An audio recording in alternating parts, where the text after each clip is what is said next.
Alam mo ba na minsan ang pinakatahimik na desisyon mo ang pinakamalaking babago ng buhay mo?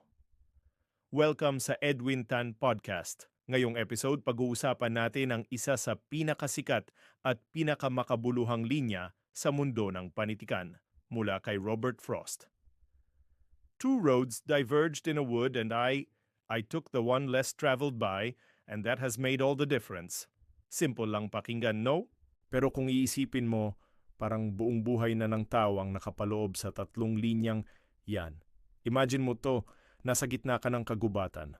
Walang sign, walang Google Maps, walang Waze. 200 lang ang nasa harap mo. Yung isa, malinis, malinaw, madaming bakas ng paa.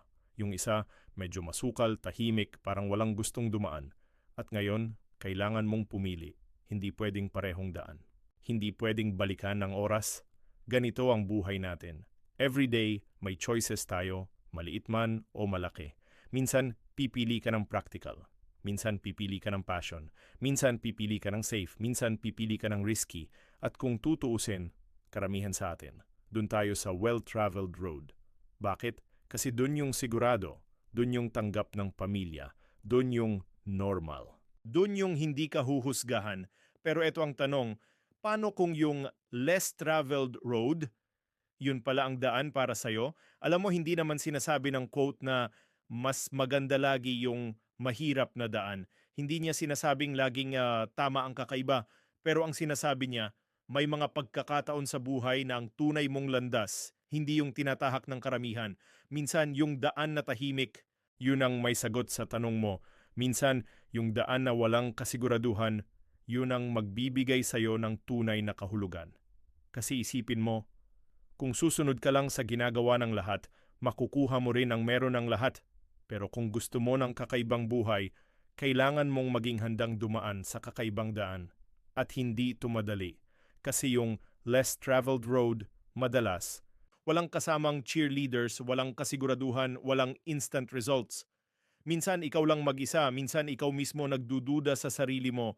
Tama ba itong ginagawa ko? Sayang ba itong pinasok ko?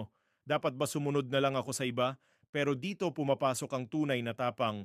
Hindi yung tapang na walang takot, kundi yung tapang na kumikilos kahit may takot. Alam mo, maraming tao ang nabubuhay pero hindi talaga nabubuhay. Kasi pinili nila ang daan na gusto ng iba para sa kanila, yung kursong pinili ng magulang, yung trabaho na stable, yung buhay na acceptable. Pero sa loob, may kulang, may boses na bumubulong, may iba pa, may mas para sa'yo. At minsan yung boses na, yun ang nag-i-invite sa'yo papunta sa less traveled road. Hindi mo alam kung saan hahantong, pero ramdam mo, may dahilan, at alam mo kung ano ang maganda dito. Hindi mo kailangang maging extraordinary para piliin ang kakaibang daan. Kailangan mo lang maging tapat sa sarili mo.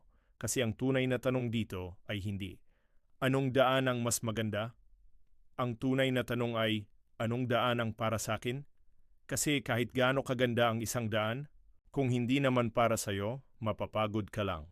At kahit gaano kahirap ang isang daan, kung yun ang calling mo, may lakas kang lalaban. Kaya kapag dumating ka sa punto ng buhay mo na kailangan mong pumili, huwag ka lang tumingin sa kung saan madami ang tao. Huwag ka lang tumingin sa kung saan mukhang madali. Tanungin mo ang sarili mo, dito ba ako magiging totoo? Dito ba ako lalago? Dito ba ako magiging ako? Kasi sa huli, hindi mo pagsisisihan ang mga bagay na sinubukan mo.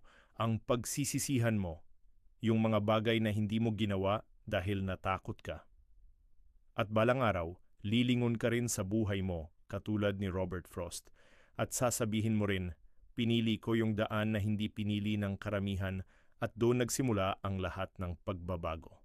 Kung ikaw ngayon ay nasa point ng buhay mo na kailangan mong pumili, tandaan mo, hindi mo kailangang sumabay sa lahat. Minsan, ang pinakamagandang desisyon ay yung desisyong ikaw lang ang may lakas ng loob na gawin.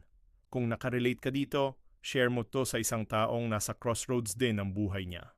At follow mo ang Edwin Tan Podcast para sa mas marami pang kwentuhan tungkol sa buhay, choices, at tunay na kahulugan ng paglalakbay.